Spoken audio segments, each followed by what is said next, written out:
Good morning, Ian Crouch with your 8:30 Hunter News update. The search for a woman missing in floodwaters at Rothbury near Cessnock is expected to resume this hour.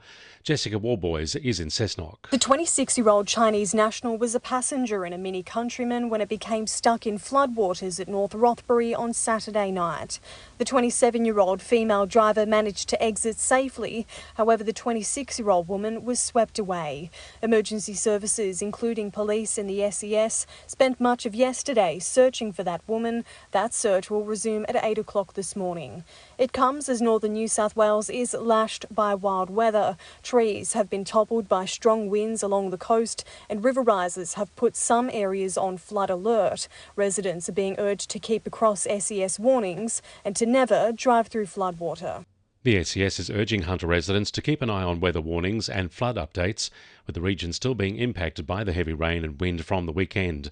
There are several prepare to isolate warnings in place for areas around the Maitland and Port Stephens local government areas.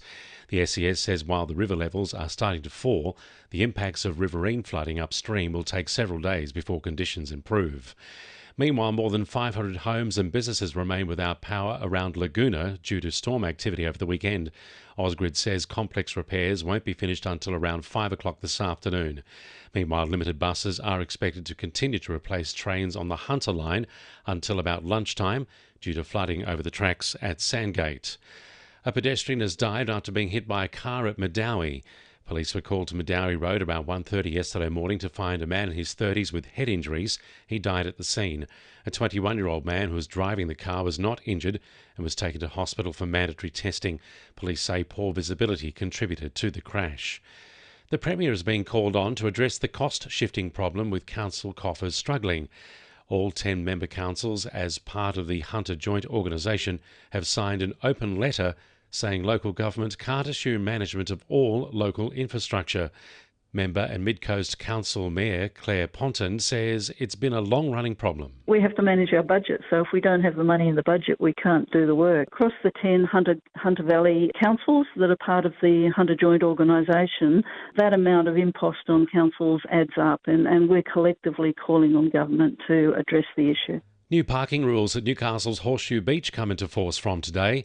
The car park will now be subject to a 4-hour parking limit, with tow-away rules in place for some areas of the car park. Transport for New South Wales owns the car park and says the rules have been put in place to curb long-term campers. There have been complaints in recent months about litter and antisocial behaviour in the area. Transport for New South Wales will install signs today at the car park outlining the new rules. It says Newcastle Council and police will be in charge of monitoring the area and enforcing the new limits. Vinnie's is pushing for investment in specialist services and housing for the Hunters homeless. Currently, about 35,000 people are experiencing homelessness statewide, with local charities saying demand on services is growing. Jonathan Edwards from Vinnie's says a $30 million investment is critical. Well, it's incredibly important that a whole range of responses are increased from government, because the people that are coming to charities like Submissive to Poor Society for assistance are increasing.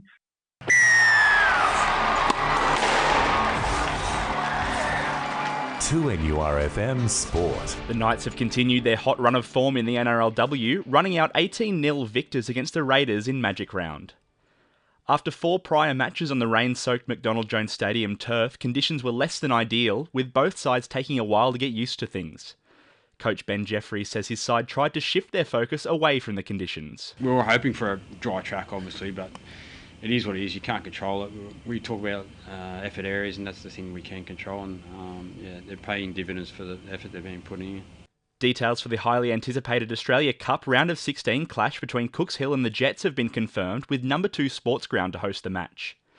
The lights at the Cookers' regular home, the Fernley Dawes Athletics track, were deemed unsuitable for broadcast, prompting the move over the road.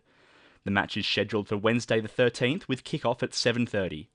Elsewhere, Cahaiba have secured promotion to the NPL for next season after wrapping up the Northern League 1 minor premiership with 1 round to play. And the Newcastle Falcons took down Bankstown 63-52 in the Women's NBL 1 East playoffs to secure a spot in the preliminary finals. Nicole Munger scored nearly half her side's points, finishing with a 29-point, 16-rebound double-double. They'll take on Manly Warringah on Saturday for a spot in the grand final. That's Sport, I'm Will McGrath. And the winning numbers in Weekend Lotto are 1, 21, 24, 40, 43 and 45, and the supplementaries are 9 and 16. And now you're up to date with the latest 2NURFM Hunter News.